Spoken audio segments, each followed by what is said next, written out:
Minor வெட்டி கட்டி மச்சினி மனசுல அம்பு விட்டான். மச்சினி கண்ணாடி மாட்டி கேட்டு என்ன பார்த்து நச்சுன்னு கண்ணடிச்சா. சுத்தமா புத்தி இல்ல மச்சானே, சொல்றதும் கேட்பதில்ல மச்சானே. பக்கத்து வீட்டில் எல்லாம் பக்கா வச்சு மொத்தமா செஞ்சு புட்டா. வாழ்க்கைய கெடுத்துட்டேன்னு மச்சானே, வந்தது அழுதிடுவா மச்சானே.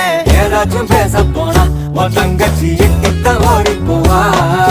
சாவிங்க என்ன பகலிங்க என்ன, உன்னுள்ள வச்சேதான் காப்பானே உன்ன.